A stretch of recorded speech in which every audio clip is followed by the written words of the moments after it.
He paid her for one night, but woke up wanting a lifetime with the woman he couldn't forget. Hello, let's hear another incredible story. Don't forget to like and subscribe to our channel. I love narrating stories for you, so get ready. Let's start. The rain hammered against the floor-to-ceiling windows of Logan Reed's Manhattan penthouse, each drop a percussion note in the symphony of his solitude. He stood motionless, whiskey glass suspended halfway to his lips, watching the city blur into abstract streaks of light below. At 34, Logan had mastered the art of stillness, in boardrooms, during negotiations, and especially in moments like these when the weight of his choices pressed down like lead. The call had ended 20 minutes ago. Spencer Lang's voice still echoed in his mind. The Riverside Community Network is done, Logan. Liquidated. We're looking at a $12 million profit from their collapse. The satisfaction in Spencer's tone had made Logan's stomach turn. $12 million, blood money squeezed from the closure of 17 community centers across Queens and Brooklyn. Logan set down his glass without taking a sip. The amber liquid caught the city lights, fracturing them into 1,000 tiny suns. He knew those centers. Not personally, he'd never set foot in one, but he knew their function. Food banks, after-school programs, safe havens for families who had nowhere else to turn. All of it gone because Reed and Associates had bought their debt for pennies on the dollar, then called it in. The silence in his penthouse felt oppressive, punctuated only by the distant hum of traffic far below. Logan's reflection stared back from the rain-streaked glass. Sharp cheekbones, steel-grey eyes, a face that had learned to reveal nothing. His father would have been proud. Emotion is weakness, son. Weakness is poverty. The old man's words had shaped every deal, every decision, every relationship Logan had ever attempted. He turned away from the window, his footsteps echoing in the cavernous space. Modern art lined the walls, pieces worth more than most people's homes. Everything calculated, curated, cold, like his life. His phone buzzed. A text from his assistant. Car will be downstairs in 10 minutes for the Hamptons dinner. Another networking event. Another evening of practiced smiles and strategic conversations. Logan deleted the message without responding. Tonight, he needed something different. Something that would silence the voice in his head, the one that had been growing louder lately, questioning everything he'd built. He grabbed his coat and headed for the elevator, leaving the whiskey untouched. The address led him to a discreet brownstone on the Upper East Side. Inside, soft jazz played while well-dressed men and women mingled in understated luxury. This wasn't the crude establishment he'd imagined. It was refined, elegant, the kind of place where Manhattan's elite could indulge their appetites without judgment. Logan accepted a glass of wine he didn't want and surveyed the room. Several women approached him with practiced smiles, each more beautiful than the last.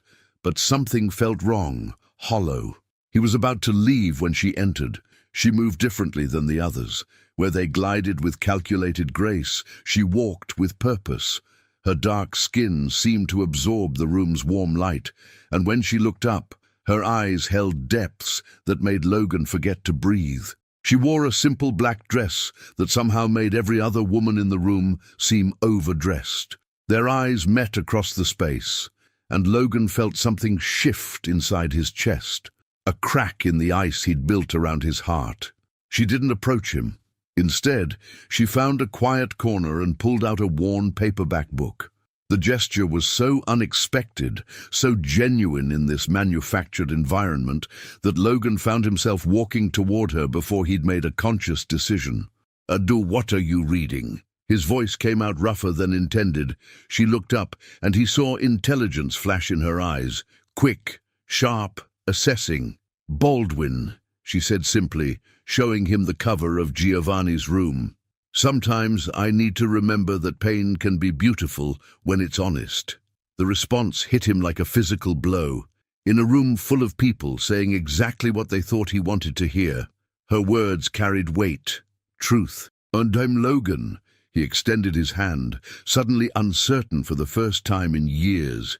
She hesitated before taking it. Her fingers were warm, calloused in a way that spoke of real work, real struggle. Zariah. The name suited her. Unique, musical, memorable. Logan found himself sitting across from her, drawn by something he couldn't name. They talked, really talked, about books, about the city, about the weight of choices. She challenged him with questions that cut straight to the bone, and he found himself answering with an honesty that terrified him. Hours passed like minutes. When the evening finally ended, Logan knew with absolute certainty that his life had just divided into before and after this moment. As he watched Zariah disappear into the New York night, one thought crystallized in his mind with startling clarity. He would never be the same. The rain had stopped, but Logan barely noticed as he walked home through empty streets. For the first time in years, the silence didn't feel oppressive. It felt pregnant with possibility, heavy with the promise of something he couldn't yet name, but desperately needed to understand. Tomorrow, everything would change. Tonight, he would remember the sound of her voice and the way she made him feel human again. Zariah Brooks woke to the sound of her 15-year-old brother Malik burning toast in their cramped Bed-Stuy kitchen.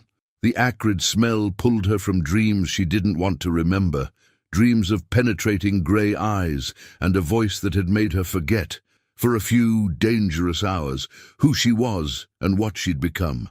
She pressed her palms against her eyes, willing away the memory of Logan's hands, the way he'd listened to her talk about Baldwin as if her words were scripture. The money from last night sat on her nightstand, more than she made in 2 weeks tutoring kids in the neighborhood, enough to keep the lights on for another month, to buy Malik the graphing calculator he needed for his advanced math class. "Z, you okay in there?" Malik's voice carried concern that no 15-year-old should have to feel for his sister. "I'm fine, baby. Just tired." She pulled on her robe and padded to the kitchen, where Malik stood scraping charcoal off bread with the concentration of a surgeon. Their mother's apron hung on a hook beside the stove, unworn for 8 months now, but still carrying the faint scent of the jasmine perfume she'd loved. "You were out late," Malik said without looking up. No judgment in his voice, just the quiet observation of someone who'd learned to read the world's dangers early. Zariah poured coffee from the pot he'd made, strong and black, the way their mother had taught them both. Job interview ran long. The lie tasted bitter as the coffee. Malik finally looked at her, and she saw too much understanding in his dark eyes. He had their mother's intuition, that ability to see straight through people's facades. It was both a gift and a curse in a world that demanded you keep your truths hidden. "Did you get it?" he asked gently. "We'll see." Another lie, easier than the first. The apartment felt smaller in daylight, the walls closing in with the weight of unpaid bills and deferred dreams. Zariah's literature degree hung framed above their second-hand couch, a monument to naivety, Malik had once joked, though she caught him looking at it with pride when he thought she wasn't watching. Her phone buzzed, a text from an unknown number. "Thank you for last night. When can I see you again?" Logan. Her breath caught. Men like Logan didn't text the morning after. They moved on, forgot, pretended encounters like theirs never happened. The fact that he'd reached out felt dangerous, like standing at the edge of a cliff with someone calling your name from below. She deleted the message without responding. "Earth to Zariah." Malik waved a piece of successfully uncharred toast in front of her face. "You look like you've seen a ghost. Just thinking about rent." True enough, if incomplete. Malik's expression shifted, the easy humor fading. At 15, he already carried the weight of their circumstances in his shoulders, the way he held himself slightly hunched as if bracing for the next blow. "I could get a job after school." "Absolutely not." Zariah's voice came out sharper than intended. "Your job is school. Period. But Z, no buts. You're going to NYU like Mama planned. You're going to study engineering and build bridges and change the world." She softened her tone, reaching out to straighten his collar. "That's the deal, remember?" Malik nodded, but she could see the guilt eating at him. Her brilliant little brother, who solved calculus problems for fun and had already been recruited by 3 different colleges, felt responsible for her choices. The irony wasn't lost on her. She'd taken the path she had to ensure his remained clear, but her sacrifice had become his burden. Her phone buzzed again. Logan. Persistent. I can't stop thinking about our conversation. About you. Please call me. This time, she didn't delete it immediately. Instead, she stared at the words, remembering the way he'd looked at her when she'd quoted James Baldwin, not with the glazed appreciation men usually showed when she spoke, but with genuine hunger for her thoughts. When was the last time someone had wanted her mind as much as her body? But that way lay madness. Men like Logan Reed collected women like her, exotic experiences to add to their repertoires.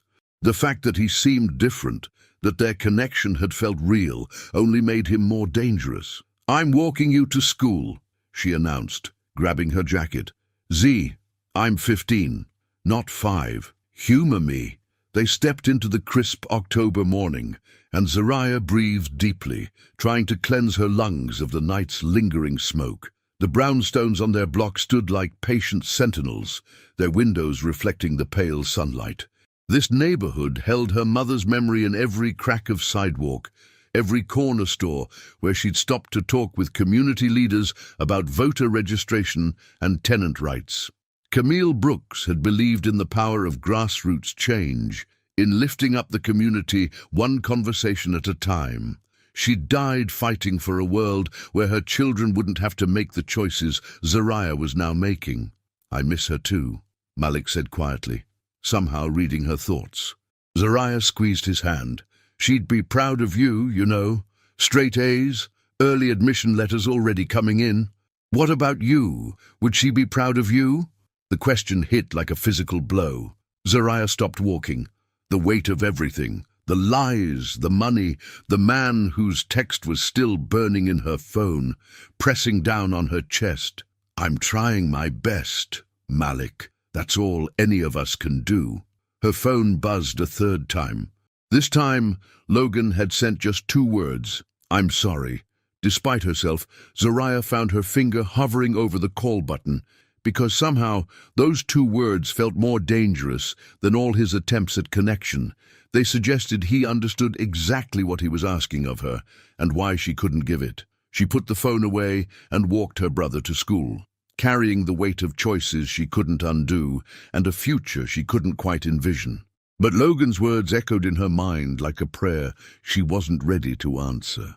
I'm sorry. The question was, sorry for what? Logan stared at his phone screen, the 3 unanswered messages a testament to his growing desperation. For 48 hours, he'd been unable to focus on anything but the memory of Zariah's voice, the way she challenged him with questions that still echoed in the empty spaces of his penthouse. You look like hell, Spencer Lang observed, settling into the leather chair across from Logan's desk. The Reed and Associates offices occupied 3 floors of a glass tower in Midtown, but Spencer's presence always made even the expansive space feel cramped. Late night with your mystery woman. Logan's jaw tightened. He hadn't mentioned Zariah to anyone, but Spencer had an uncanny ability to sense weakness. Just tired. The Riverside liquidation has been keeping me up. Guilty conscience? Spencer's laugh was sharp, predatory. That's not like you, partner. Since when do you lose sleep over profitable deals? Since he'd looked into eyes that held the weight of real struggle, Logan thought but didn't say. Instead, he pulled up the quarterly reports on his computer screen. The numbers looked good. 12 million in profit, clean liquidation. Better than good. And there's more where that came from. Spencer leaned forward, his voice dropping to a conspiratorial whisper. I've identified 6 more community organizations in similar financial distress, small fish, but they're sitting on prime real estate in gentrifying neighborhoods. We could triple our investment in 18 months. The words hit Logan like physical blows. More community centers, more families displaced, more lives disrupted for the sake of profit margins and development deals. He thought of Zariah reading Baldwin in that upscale brothel, seeking beauty in pain because it was honest. What would she think of him if she knew the full extent of his involvement in destroying the very communities she seemed to care about? Logan, Spencer's voice cut through his thoughts. You with me here? Yeah, sorry. Send me the files. I'll review them this afternoon. Spencer studied him with the intensity of a hawk spotting prey. You sure you're okay? You've been distracted lately. Distant. I'm fine. Good, because we can't afford distractions right now. Not with the Henderson merger on the table. Spencer stood, straightening his $1,500 suit. Oh, and Logan, whatever's got you twisted up, let it go. Nothing's worth jeopardizing what we've built. After Spencer left, Logan sat in silence, the weight of his partner's words settling like lead in his chest. He pulled up his contact list and scrolled to Zariah's number, a number he'd obtained through means he preferred not to examine too closely. His thumb hovered over the call button. Instead, he opened his laptop and began researching. If Zariah wouldn't talk to him, he'd find other ways to understand her world. The first search result for Riverside Community Network made his blood run cold. The organization had served over 3,000 families in Queens and Brooklyn, providing everything from food assistance to job training programs. The article included a photo from their final day of operation, dozens of families standing outside the Brownsville location, many holding children, all wearing expressions of quiet devastation. Logan scrolled through more articles, each one adding weight to the stone growing in his chest. The Riverside centers had been lifelines for single mothers working multiple jobs, safe spaces for teenagers with nowhere else to go, lifelines for elderly residents who'd lived in their neighborhoods for decades, only to watch them change beyond recognition. His phone rang. The display showed his assistant's extension. Mr. Reed, there's someone here to see you. She says it's personal. Logan's heart leaped. Send her up. But the woman who entered his office wasn't Zariah. She was older, maybe 60, with graying hair pulled back in a severe bun and eyes that held decades of hard-won wisdom. She wore a simple blue dress and carried herself with the dignity of someone who'd fought battles Logan couldn't imagine. Mr. Reed, I'm Dorothy Washington. I was the director of the Riverside Community Center in Brownsville. The name hit Logan like a punch to the gut.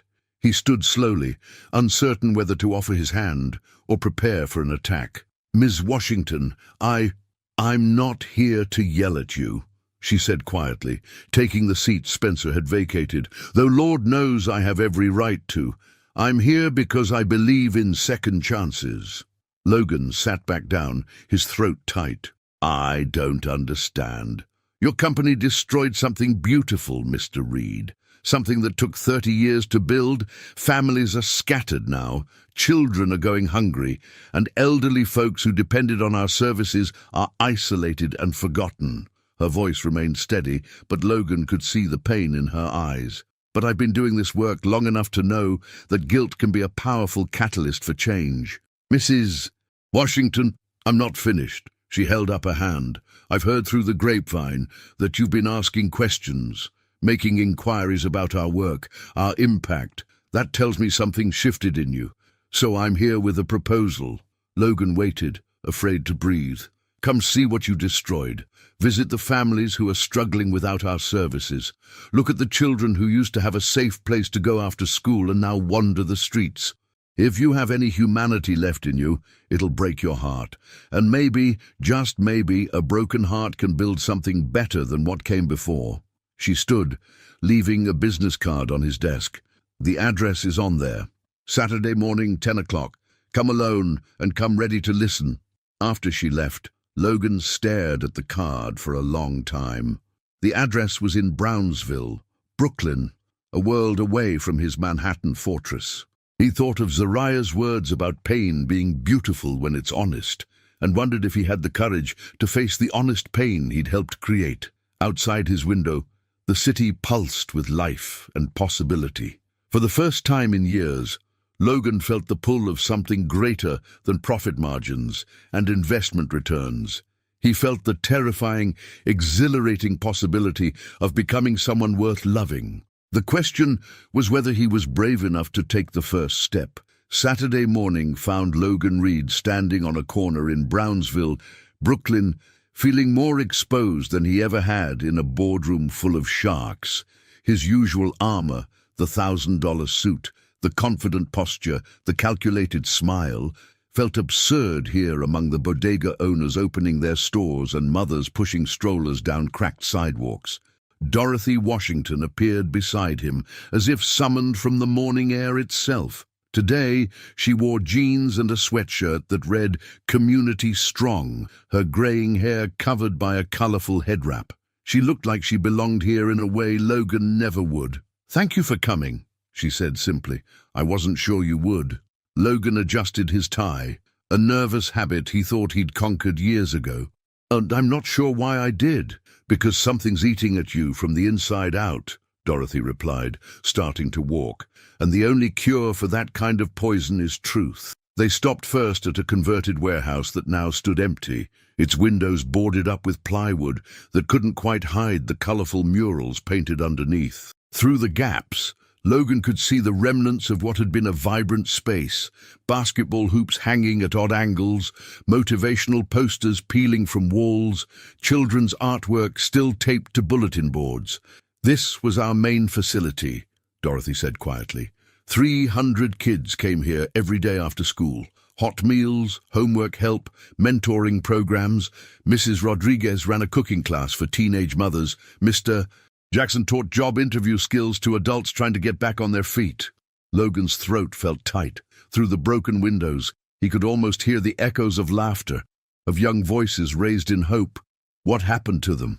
The kids, I mean. Some found other programs. Most didn't. Dorothy's voice carried the weight of personal failure, even though Logan knew she'd fought to save this place. "The juvenile crime in this neighborhood is up 30% since we closed. Emergency room visits for kids increased by 25%. When children don't have safe places to go, they find unsafe ones instead." They walked through the neighborhood, and Dorothy introduced Logan to the faces behind the statistics. Maria Santos, a single mother of 3 who used to rely on the center's after-school program while she worked 2 jobs to make rent. Now her oldest, barely 13, was watching his younger siblings and falling behind in school. The tired lines around Maria's eyes told a story of impossible choices and sleepless nights. "He's a good boy," Maria said in accented English, gesturing toward her son, who sat on the stoop reading to his little sister. "But he's angry now, angry at me for working so much, angry at the world for being unfair. I see him looking at the boys on the corner, the ones with money and respect. I'm scared I'm losing him." Logan wanted to say something, anything, but what comfort could he offer? That the $12 million in profit his company had made would buy him a small yacht, that Spencer was already planning to repeat this devastation in 6 other neighborhoods. Their next stop was more personal. Dorothy led him to a narrow row house with a small front garden where an elderly man sat in a wheelchair, staring at the street with vacant eyes. "This is Mr. Freeman," Dorothy said softly. 82 years old, diabetic, living alone since his wife passed. He used to come to our senior program every day, meals, medical check-ins, social interaction. Now he sits here alone, sometimes forgetting to take his medication, sometimes forgetting to eat. Mr. Freeman looked up at them with cloudy eyes. "Dorothy, is that you, baby girl?" "Yes, Mr. Freeman. I brought someone to meet you." The old man's gaze shifted to Logan with startling clarity. "You look like trouble, son. Expensive trouble." Logan felt heat rise in his cheeks. "I'm sorry for bothering you, sir." "Sorry doesn't feed the hungry or heal the sick," Mr. Freeman said, but his tone wasn't unkind. "You got money written all over you. Question is, what you planning to do with it?" After they left Mr. Freeman, Dorothy and Logan walked in silence for several blocks. Finally, she stopped in front of a mural depicting hands of all colors reaching toward the sky. The words "Community Rising" painted in bold letters beneath. "My daughter painted this," Dorothy said. "Camille Brooks. She believed in the power of collective action, in lifting each other up instead of stepping on each other to climb higher. Logan's blood turned to ice. Brooks. You know the name? Dorothy studied his face with new intensity. Maybe. Logan's mind raced. Zariah Brooks. The coincidence felt too massive to be random, like the universe conspiring to force him to confront every consequence of his choices. Camille died 8 months ago.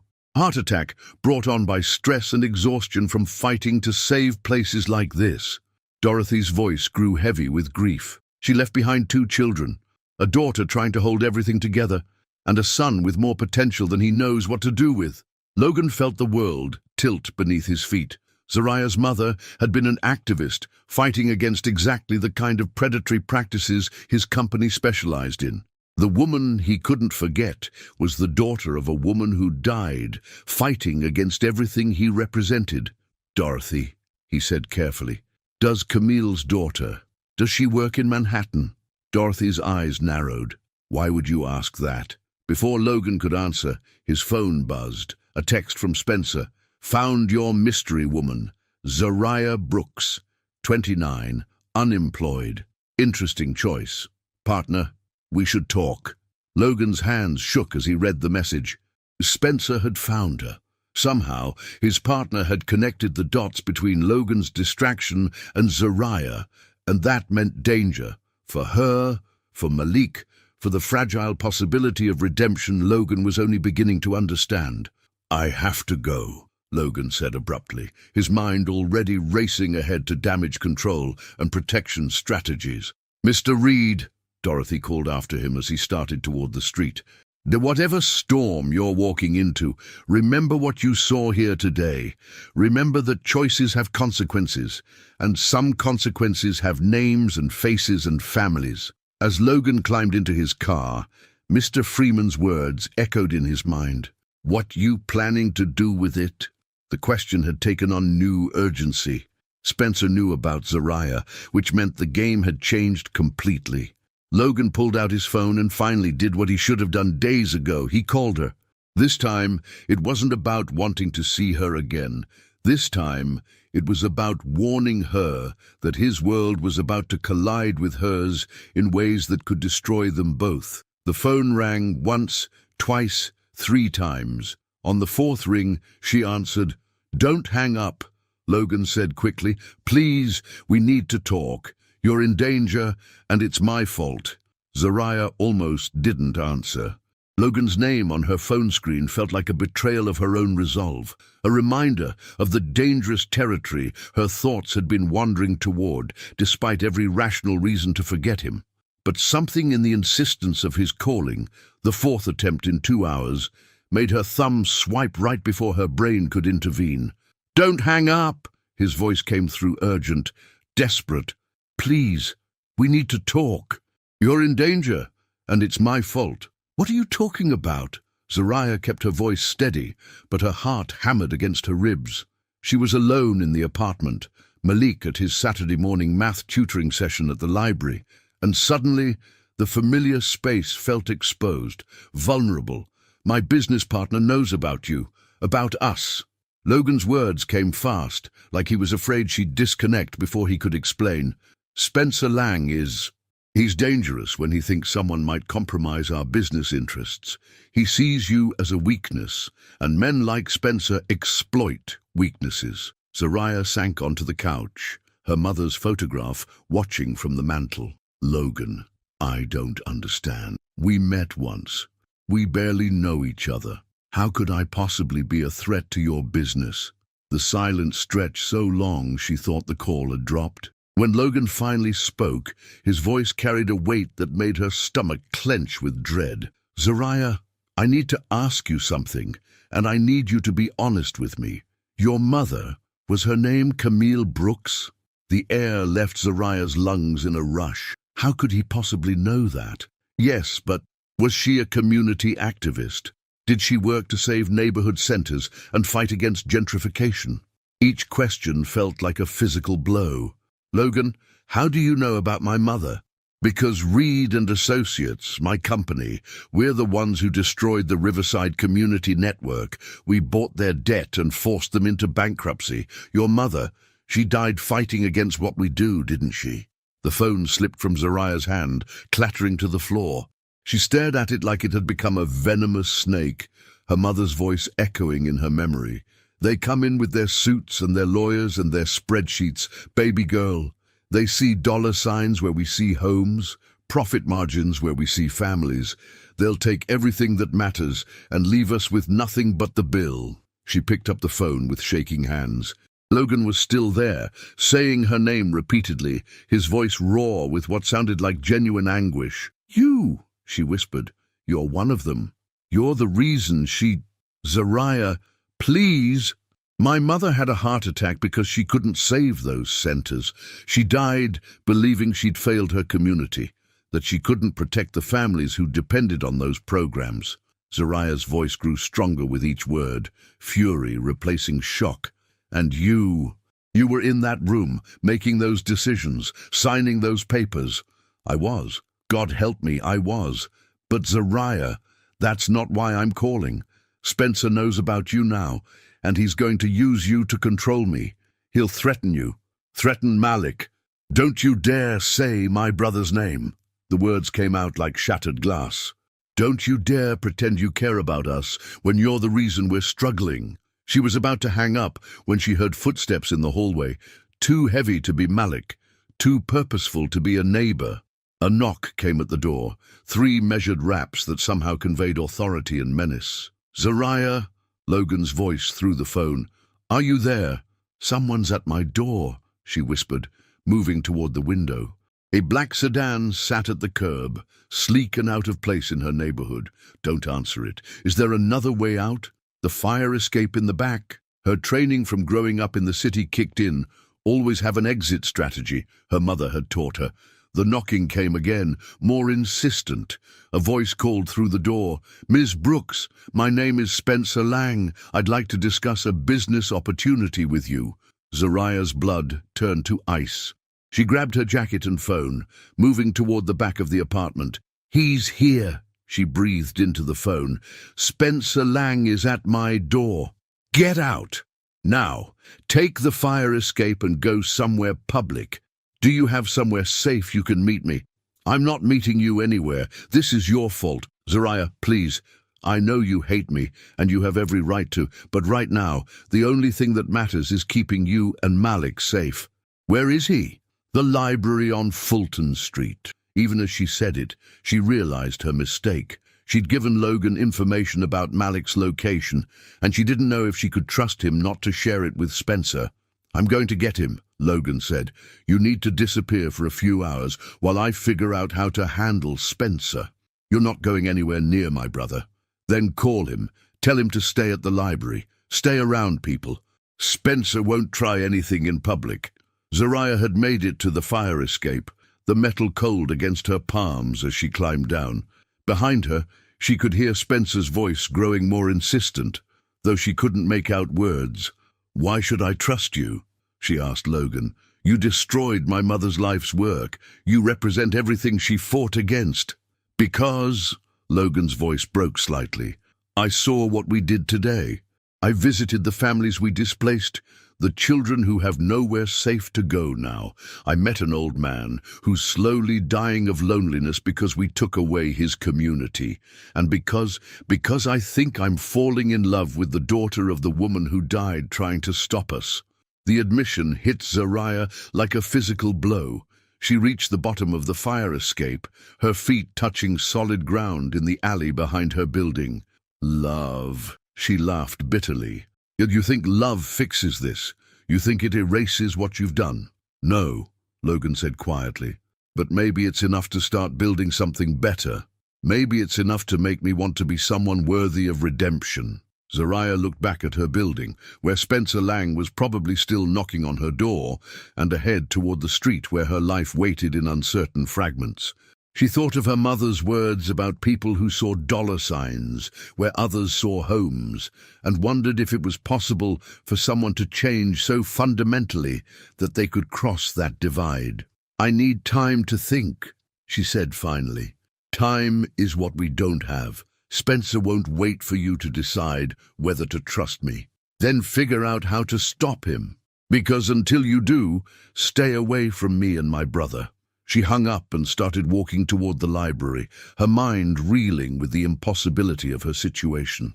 The man she'd been trying to forget was the same man who'd helped destroy everything her mother had worked for. And now he was the only one who might be able to protect what remained of her family. The irony would have been poetic if it weren't so devastating. The Fulton Street Library's Saturday afternoon crowd provided the perfect camouflage. Logan spotted Malik immediately, tall for his age, bent over a calculus textbook at a corner table, completely absorbed in equations that would challenge most college students. The resemblance to Zariah was unmistakable, the same intelligent eyes, the same way of holding his head when concentrating, the same quiet dignity that seemed to run in their family's DNA. Logan approached carefully, aware that his presence here could be seen as either protection or threat. When he was close enough to speak without drawing attention, he cleared his throat softly. Malik looked up, and Logan saw recognition flicker across the young man's features. Not personal recognition, but the wariness of someone who'd learned to read danger in expensive suits and confident postures. Malik Brooks. Logan kept his voice low, non-threatening. My name is Logan Reed. Your sister sent me. The teenager's expression sharpened. Zariah didn't mention expecting anyone. Smart kid. Cautious. Logan respected that, even as it complicated his mission. She's in trouble. We both are. There's a man named Spencer Lang who might try to use you to hurt her. I'm here to make sure that doesn't happen. Malik closed his textbook slowly, his movements deliberate. And why would this Spencer Lang want to hurt my sister? And why would you want to help her? The direct questions hit Logan like precision strikes. This wasn't a child who could be placated with half-truths or vague assurances. Malik Brooks had inherited his mother's ability to cut straight to the heart of things. Because I made some very bad choices in business, and those choices hurt your family. Spencer is my partner, and he's trying to use Zariah against me. Logan sat down across from Malik, noting how the young man's body language remained coiled for flight. Your sister doesn't trust me. She has every reason not to, but right now, I'm the only one who knows how Spencer thinks. What kind of bad choices? Logan felt the weight of Camille Brooks' legacy in her son's steady gaze. There would be no hiding from this conversation, no softening the brutal edges of truth. My company destroyed the community centers where your mother worked. We forced them into bankruptcy for profit. I didn't know about her specifically, didn't know about you and Zariah, but that doesn't change what we did. The words tasted like ash. Your mother died fighting against people like me. Malik's face went very still. When he spoke again, his voice carried a coldness that belonged on someone much older. And now you want to help us? Guilty conscience? Something like that. Logan couldn't lie to this kid, wouldn't insult his intelligence by trying. Your sister, she made me see things differently, made me realize that the numbers on my spreadsheets represent real families, real lives. I can't undo what I've done, but maybe I can stop Spencer from making it worse. How? The simple question opened up a chasm of uncertainty. How could he stop Spencer without destroying himself in the process? How could he protect Zariah and Malik without admitting to authorities that Reed and Associates had engaged in predatory practices that skirted the edge of legality? I'm still figuring that out, Logan admitted. But first, I need to make sure you're safe. Spencer will try to use you as leverage against your sister, and through her, against me. Malik studied Logan's face with the intensity of a teenager who'd been forced to become an adult too soon. You're in love with her. It wasn't a question. Logan felt heat rise in his cheeks. Is it that obvious? She's been different since that night. Distracted, scared, but not the regular kind of scared we're used to. The kind of scared that comes when you want something you know you can't have. The observation hit Logan harder than any accusation could have. Malik had seen through to the heart of the matter, that this wasn't just about business or revenge or even protection. This was about two people from different worlds, discovering they might need each other in ways that could destroy them both. "Your sister is extraordinary," Logan said quietly. She deserves better than anything I could offer her." "Maybe, but that's her choice to make, isn't it?" Malik's expression softened slightly.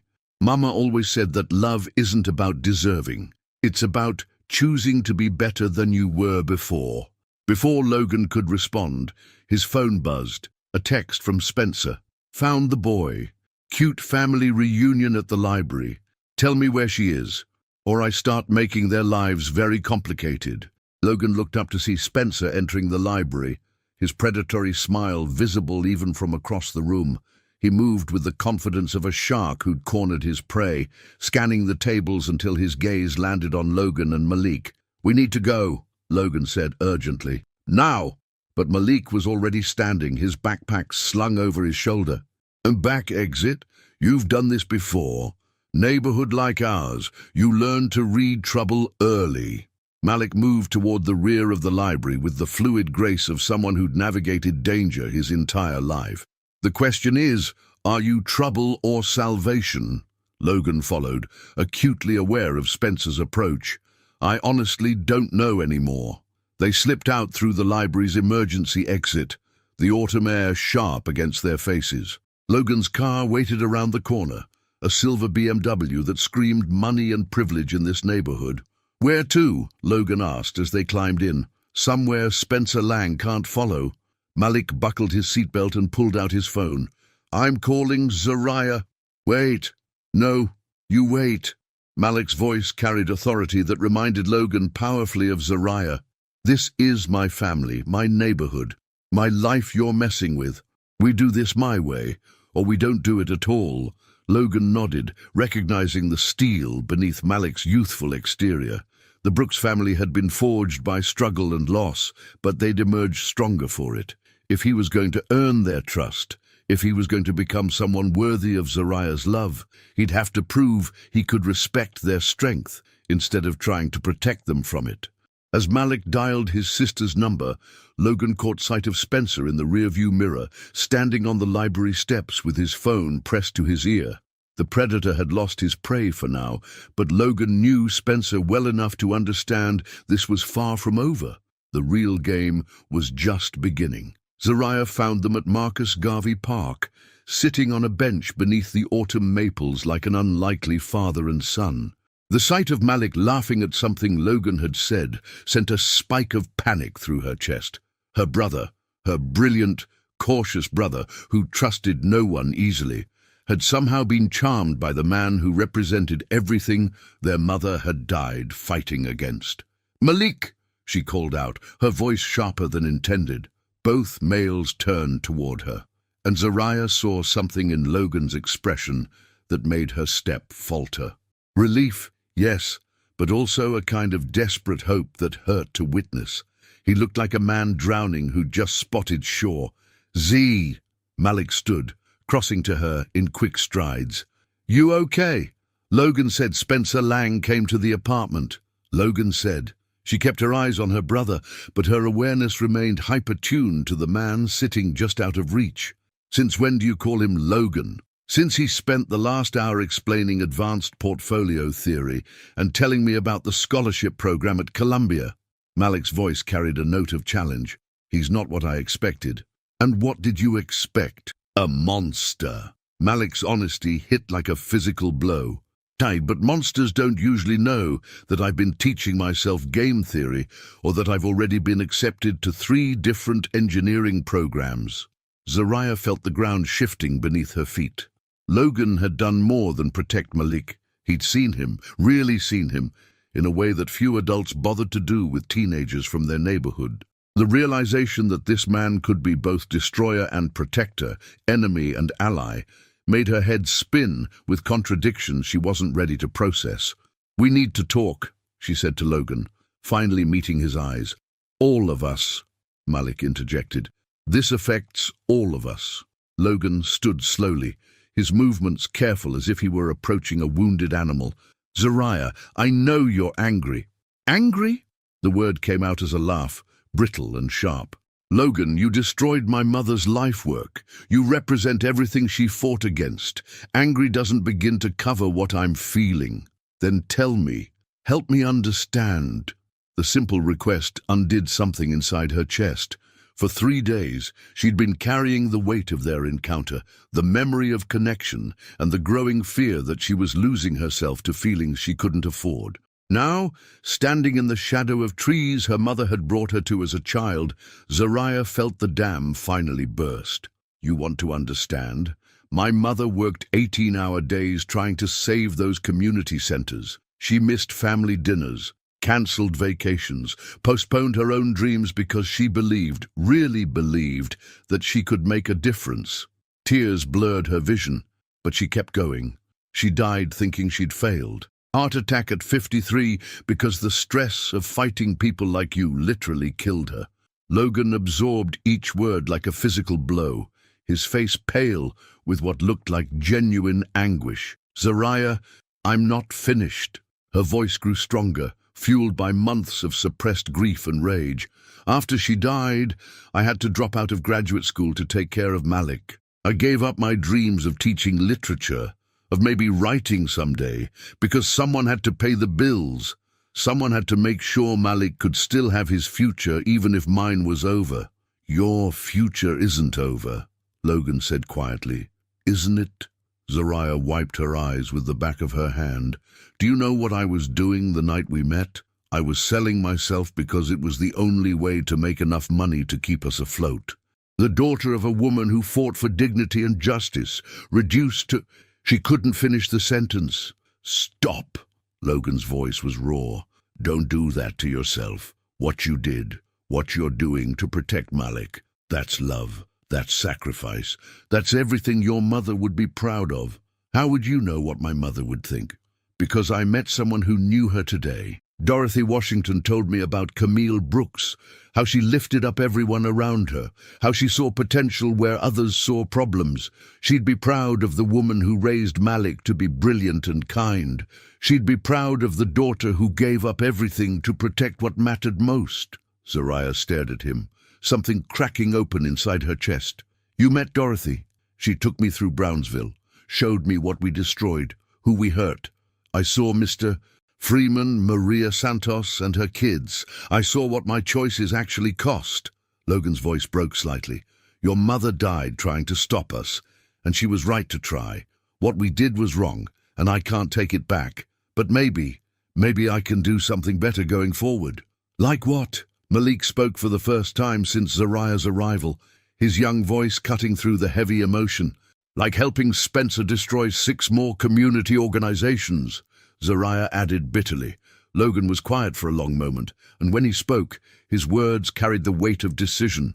"Like stopping him, like ending Reed and Associates entirely if that's what it takes." "You'd destroy your own company." Malik leaned forward, fascination overriding caution. "It's not my company if it's built on other people's pain." Logan looked directly at Zariah. "I can't give you back your mother or undo the choices that led us here, but I can choose to be different. I can choose to fight for the things she believed in instead of against them." Zariah felt tears threatening again, but these carried a different weight, not just grief and anger, but something dangerously close to hope. "Spencer won't just let you walk away. No, he won't, which is why I need help. I need people who understand this community, who know what's worth fighting for." Logan's gaze moved between her and Malik. "I need you." The admission hung in the air between them, fraught with possibility and peril. Zariah thought of her mother's voice, of the bedtime stories about ordinary people choosing to do extraordinary things when circumstances demanded it. She thought of Malik's brilliant future and her own deferred dreams, of community centers that could be saved and families that could be protected. She thought of Logan's hands holding hers in that upscale brothel, of the way he'd listened to her thoughts about Baldwin as if they mattered, of the impossible connection that had bloomed between them despite every reason it shouldn't exist. "If we do this," she said slowly, "if we help you fight Spencer and try to save what's left of our communities, what happens to us? What happens between you and me?" Logan's smile was sad and honest, and completely vulnerable. I don't know, but maybe we figure it out together. Malik looked between them with the knowing expression of someone who'd watched too many adult dramas play out. Mama always said that love is a choice you make every day. Not just the feeling, but the decision to keep choosing each other even when it's hard. Zariah felt something shift inside her chest, a door opening to possibilities she'd been afraid to imagine. For the first time since her mother's death, the future looked like something she might want to fight for. "Okay," she said, "tell us how we stop Spencer Lang." The abandoned warehouse in Red Hook felt like a place where secrets came to die.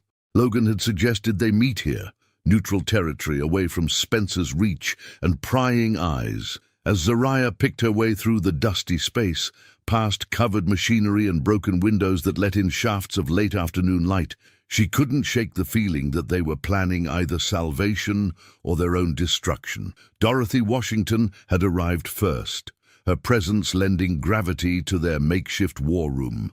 She'd spread papers across a paint-stained table, financial documents, community impact reports, and what looked like architectural plans. Malik sat beside her, his laptop open, fingers flying across keys as he analyzed data with the intensity of someone solving a personal vendetta disguised as math. "Spencer's pattern is predictable," Dorothy was saying as Zariah approached.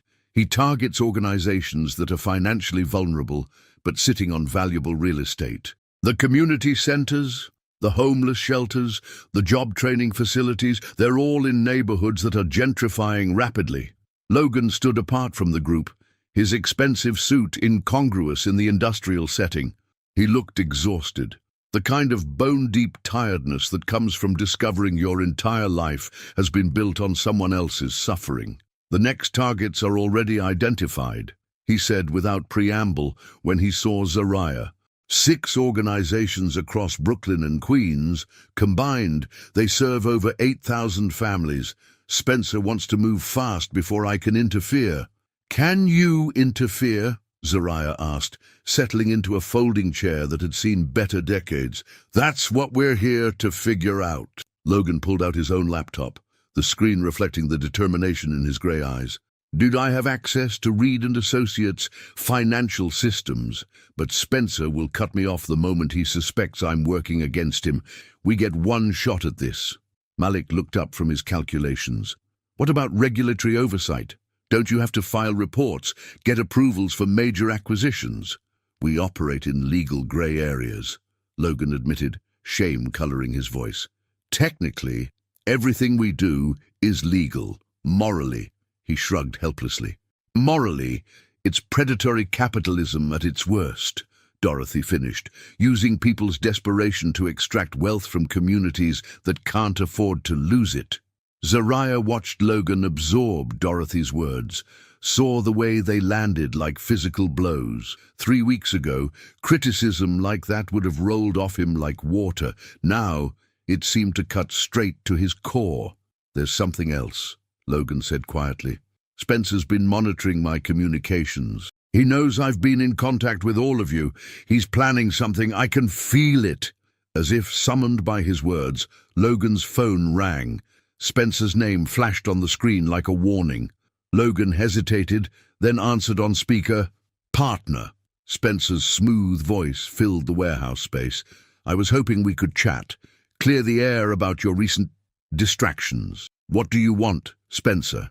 "Face-to-face conversation. Tonight. Just you and me, like the old days."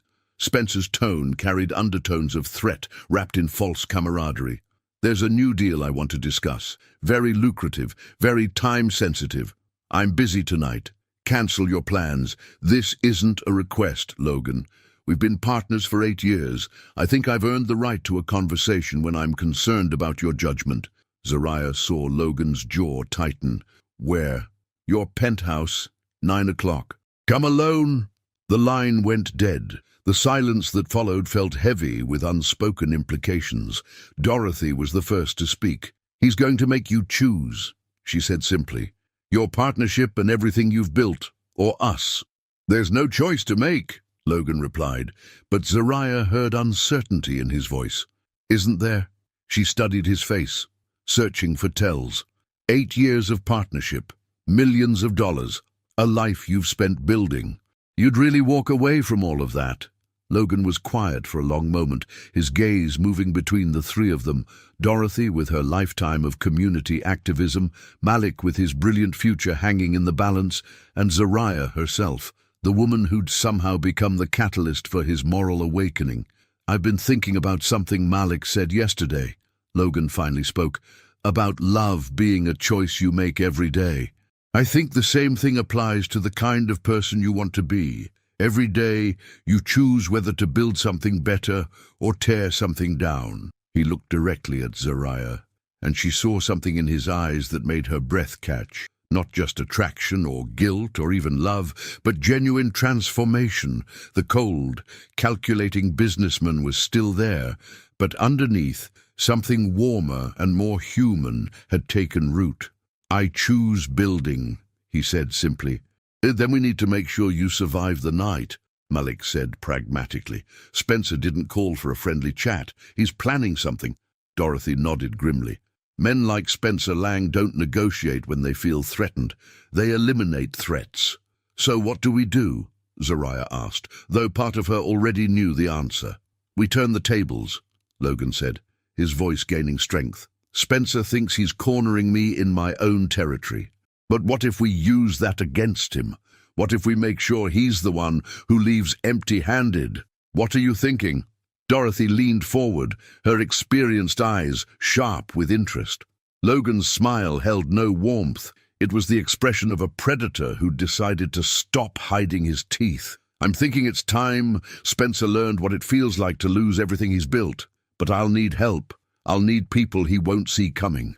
Zariah felt a chill of recognition. She was looking at the businessman who'd destroyed her mother's work, but now that calculating intelligence was turned toward justice instead of profit, it was simultaneously terrifying and exhilarating. "What do you need us to do?" she asked. Logan's expression softened as he looked at her. "I need you to trust me one more time, even though I haven't earned it. Even though everything logical tells you not to." Zariah thought of her mother's voice, of Malik's dreams, of communities hanging in the balance. She thought of the man who'd listened to her read Baldwin in a room full of pretense, and the same man who was now willing to sacrifice everything he'd built for the chance to do better. "I trust you," she said, and meant it. Logan's answering smile carried the weight of redemption and the promise of new beginnings. "Then let's go save some communities." Logan's penthouse had never felt more like a cage. At 8:50 p.m., he stood before the floor-to-ceiling windows, watching the city lights blur into abstract art, while his phone recorded everything through a hidden app Malik had installed. 3 blocks away, Zariah waited in a coffee shop with Dorothy, ready to call the authorities if things went wrong. The irony wasn't lost on him. The same woman whose mother had died fighting his company was now his lifeline. The elevator chimed at exactly 9 o'clock. Spencer Lang emerged like a predator who'd finally cornered his prey, his $1,000 suit and confident smile masking the dangerous intelligence that had made them both wealthy. In his hand, he carried a leather portfolio that Logan knew contained either salvation or destruction. "A beautiful view," Spencer said, moving to stand beside Logan at the window. "I always wondered what it would be like to own the world from up here." "You already own more of it than most people see in a lifetime," Logan replied carefully. "But not enough. Never enough." Spencer's reflection in the glass showed cold satisfaction. "That's what separates us from them, Logan. We understand that compassion is a luxury we can't afford. Is that what we tell ourselves?" Logan turned to face his partner of 8 years. "That empathy is weakness." Spencer's eyes narrowed slightly. "Since when do you question our methods? We've built an empire together. 8 years of perfect partnership, and now you're having a crisis of conscience over some failed community centers. Those failed centers served 3,000 families. Those families can find help elsewhere. The market provides solutions. We just accelerate the process." Spencer opened his portfolio and pulled out photographs. Speaking of solutions, I thought you might be interested in these. Logan's blood turned to ice. The photos showed Zariah entering her apartment building, Malik walking to school, both of them clearly taken without their knowledge. The final image was of all three of them, Logan, Zariah, and Malik, sitting together in Marcus Garvey Park the day before. Touching family reunion, Spencer continued conversationally. I especially enjoyed discovering that your mystery woman is the daughter of one of our most persistent opponents. Camille Brooks gave us quite a bit of trouble before she had her unfortunate heart attack. Leave them out of this. Logan's voice carried a warning Spencer had never heard before. But Logan, they're already in it. The moment you chose them over our partnership, they became assets to be managed. Spencer moved closer, his voice dropping to a whisper. I've done some research on Miss Brooks. Interesting career choices she's made since her mother's death. Very entrepreneurial. The implication hit Logan like a physical blow. Spencer knew about Zariah's circumstances, about the choices she'd been forced to make, and he was prepared to use that knowledge as a weapon. What do you want, Spencer? I want my partner back.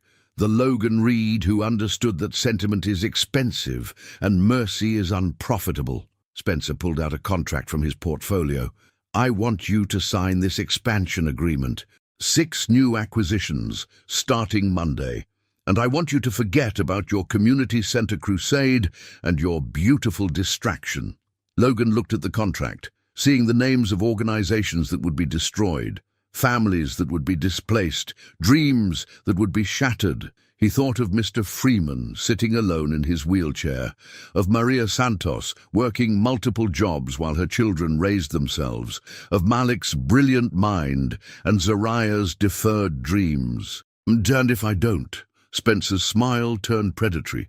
Then I release very detailed information about Miss Brooks' recent employment history to certain community leaders who knew her mother. I make sure her brother's college applications include some interesting character references, and I ensure that anyone who's helped you in this little rebellion faces the full legal and financial consequences of interfering with legitimate business operations.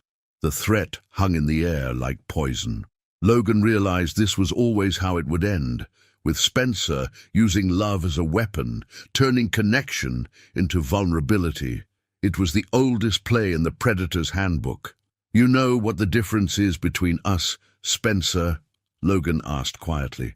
Oh, enlighten me. You still think love makes you weak? Logan pulled out his own phone, ending the recording. But I've learned it makes you stronger. Strong enough to do things you never thought possible. Before Spencer could react, Logan pressed send on a message he'd prepared hours earlier.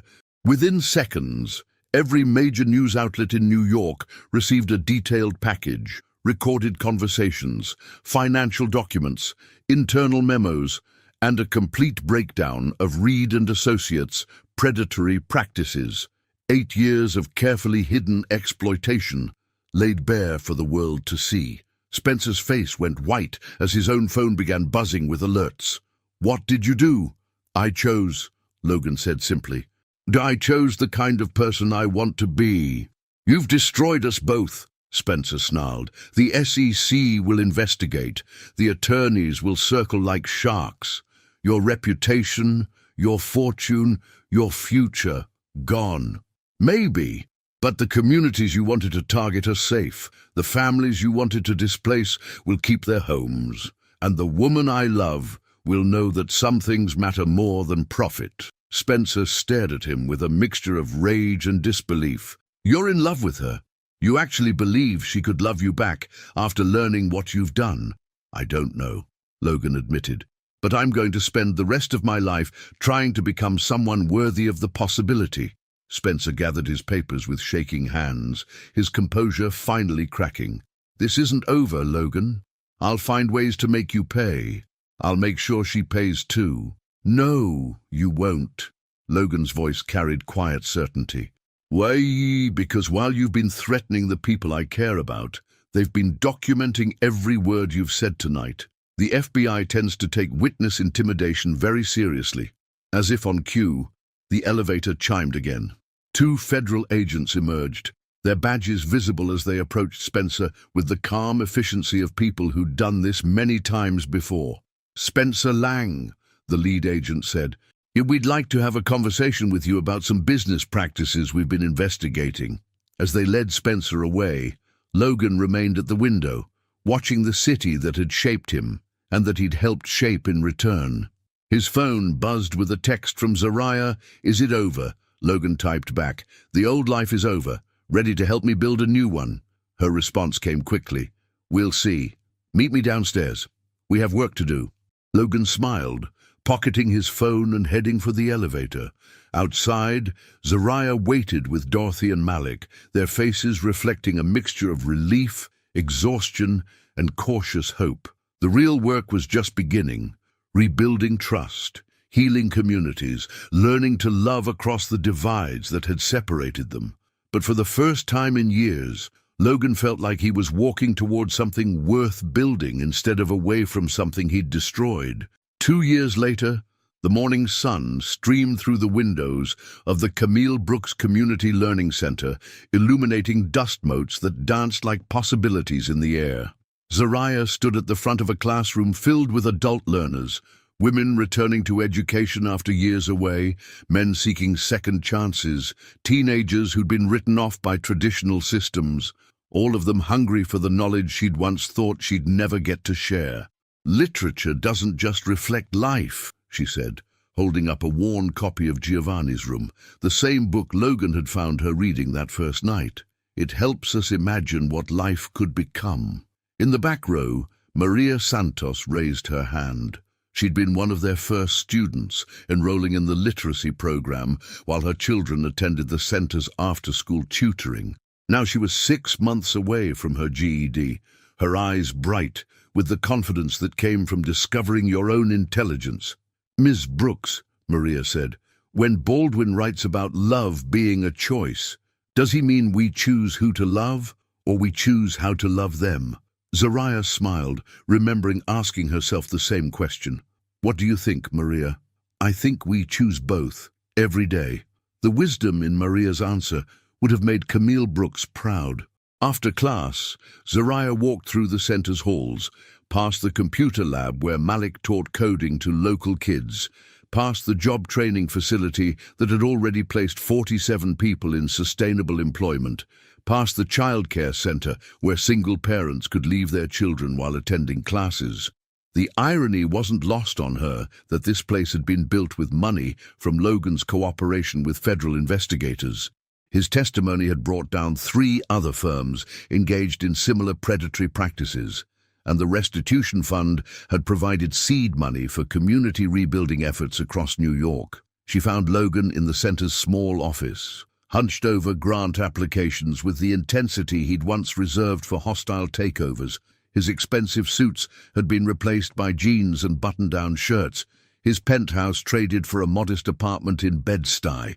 The transformation wasn't just external. The cold calculation in his eyes had been replaced by something warmer, more human. "How many today?" Zariah asked, settling into the chair beside his desk. 7 applications submitted, 3 more to finish by Friday. Logan looked up, his smile carrying the satisfaction of work that built rather than destroyed. "The Foundation Board approved funding for the job training expansion in Queens. Dorothy will be thrilled." Zariah picked up a framed photo from his desk, the 3 of them at Malik's high school graduation, all grins and proud tears. Her brother was now at MIT on a full scholarship, studying engineering with a focus on sustainable urban development. He called every Sunday, his voice filled with excitement about projects that could help communities like theirs. "A deal, any word from the publisher?" Logan asked, nodding toward the manuscript pages scattered across her side of the desk. Zariah's novel, a story about love and redemption set against the backdrop of community activism, had found a home with a small press that specialized in authentic voices. The advance wasn't large, but it was enough to prove that her dreams hadn't died with her mother. "They want to discuss a 3-book deal," she said, still hardly believing it herself. Logan's face lit up with the kind of joy that had become familiar over the past 2 years. pure celebration of her success with no shadow of competition or self-interest. Learning to trust that joy had been one of the hardest parts of building something real together. Zariah, that's incredible.